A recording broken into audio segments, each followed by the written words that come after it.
নমস্কার, আমি মৌসুমী রান্নাঘরে সবাইকে স্বাগত। আজ আমি নিয়ে এসেছি চিংড়ি মাছের মালাইকারি।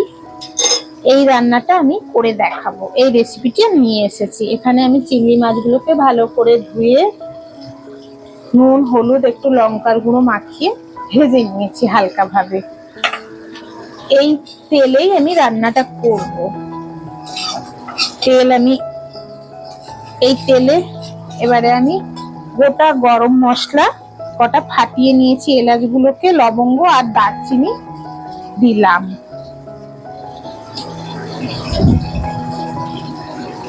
আর কটা তেজপাতা দিলাম।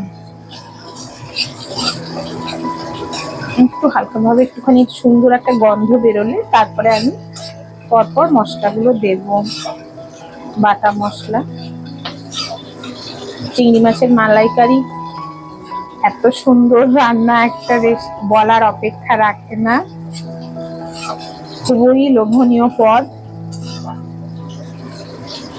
চিংড়িগুলো যত বড় হবে তত বেশি ভালো লাগবে। খুব বেশি গ্যাসটা বাড়ানো যাবে না, পুড়ে যেতে পারে, ওই জন্য হালকা আঁচে ভেজে নিতে হবে। খুব সুন্দর গন্ধ বেরোচ্ছে। এইবারে আমি এতে পেঁয়াজ বাটাটা দেব।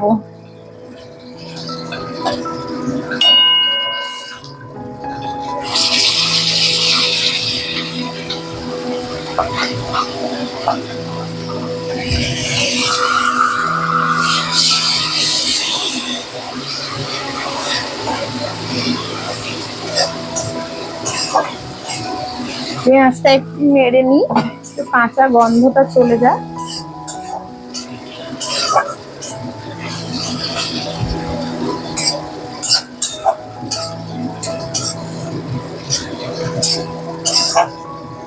দেব রসুন বাটা,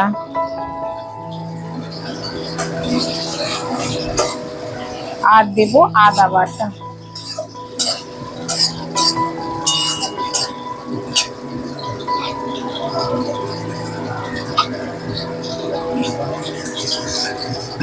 এবারে আমি মশলাটাকে ভালোভাবে কষিয়ে নেব। এর সাথে আমি দুটো কাঁচা লঙ্কা দিয়ে দিলাম।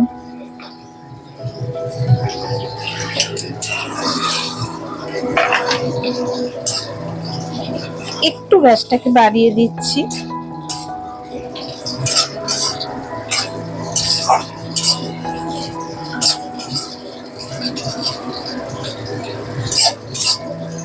এই কাঁচা গন্ধটা যতক্ষণ না যায় ততক্ষণ আমি একটু কষে নেব। তারপরে গুঁড়ো মশলাগুলো দেব।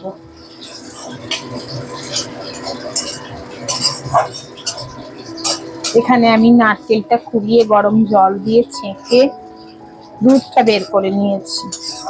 নারকেলের দুধ তো একটু পাতলা, ওই জন্য একটু মিল্ক পাউডার মিশিয়ে একটু ঘন করে নিয়েছি দুধটা।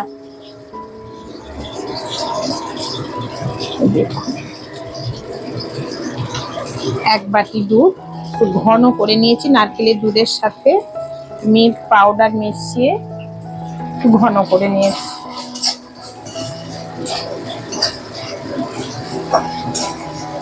এই আদা রসুনের কাঁচা গন্ধটা চলে যায়। একটু কষিয়ে নিই ভালো করে।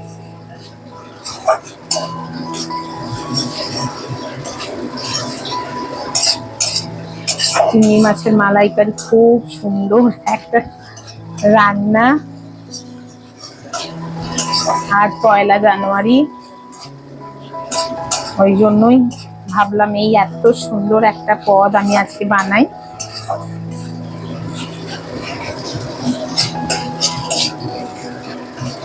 এবারে আমি এতে বেশি কিছু গুঁড়ো মশলা দেব না, শুধু একটু হলুদ গুঁড়ো আর একটু কাশ্মীরি লাল লঙ্কার গুঁড়ো।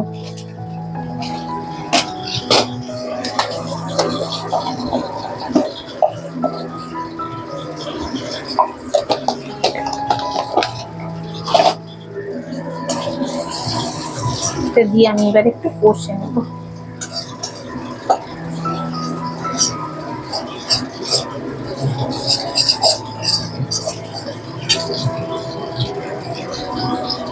যাতে তলা ধরে না যায়, ওই জন্য আমি জলের পরিবর্তে এই দুধ থেকেই 2 চামচ দিলাম। আমি জল দিচ্ছি না।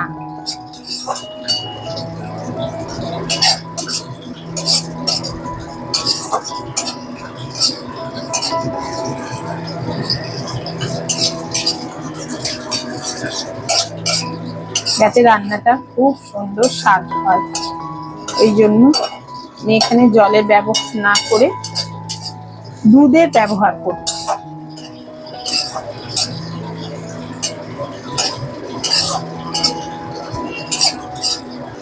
এইবার আমি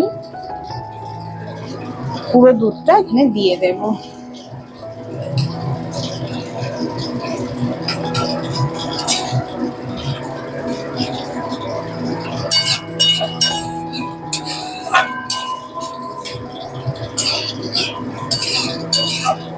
এমনি লিকুইড দুধও দেয়া যায়, সব সময় যে নারকেলের দুধই দিয়ে রান্না করতে হবে তার কোনো মানে নেই, কিন্তু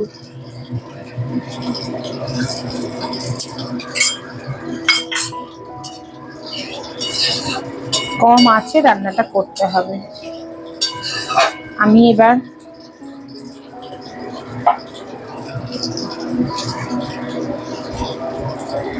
নুন আর মিষ্টিটা দেব।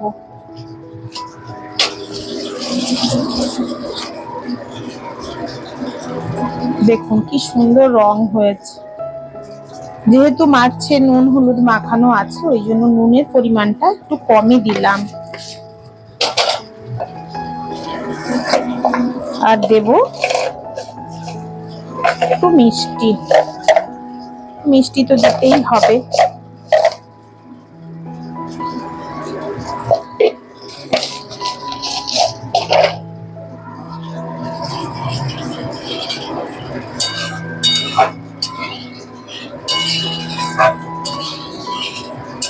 যে আমি মাছগুলো আস্তে আস্তে করে দিয়ে বেশিক্ষণ ফোটাবো না, কারণ চিংড়ি মাছ বেশি ফোটালে শক্ত হয়ে যাবে।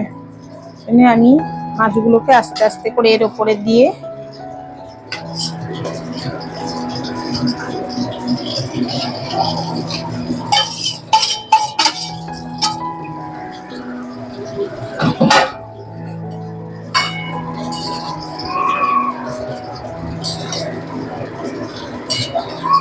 খুব কম আঁচে রান্নাটা করতে হবে, না হলে এই দুধের কাইটা তাড়াতাড়ি শুকনো হয়ে যাবে।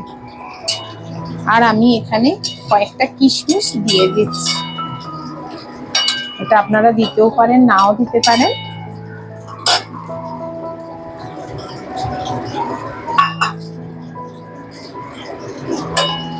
দিয়ে আমি এটা ঢাকা দিয়ে দেব। ঢাকা দিয়ে এইভাবে কিছুক্ষণ রান্না করব।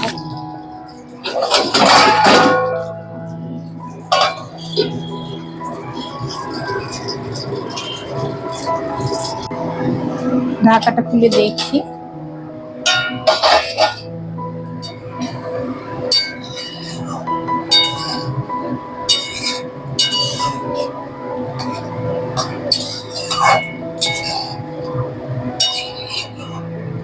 দেখুন আমি কিন্তু এক ফোঁটাও জল দিইনি, ওই নারকেলের দুধ যেটা সেটাই, আর কিচ্ছু না। আমি এখন একটুখানি নুন মিষ্টিটা চেক করে নিচ্ছি। একটু কাই তো থাকবেই, না হলে আবার বসে যাবে। আমি একটুখানি গ্যাসটা বাড়িয়ে দিব।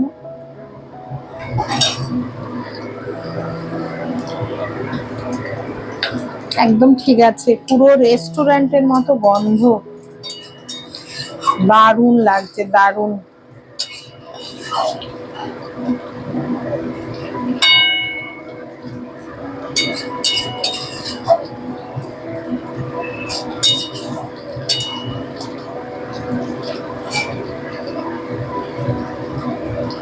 একটু কাই কাই থাক, বসে যাবে।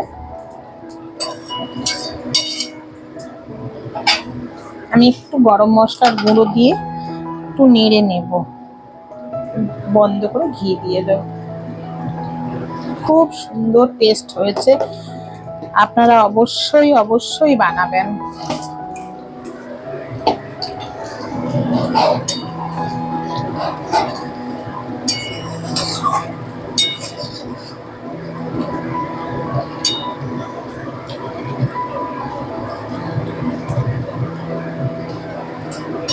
রেডি হয়ে গেছে আমার চিংড়ি মাছের মালাইকারি। এবার আমি গ্যাসটা বন্ধ করে ঘি দিয়ে দেব। একটু কাই থাক, না হলে একদম শুকনো হয়ে গেলে আবার ভালো লাগবে না, একটু থাক।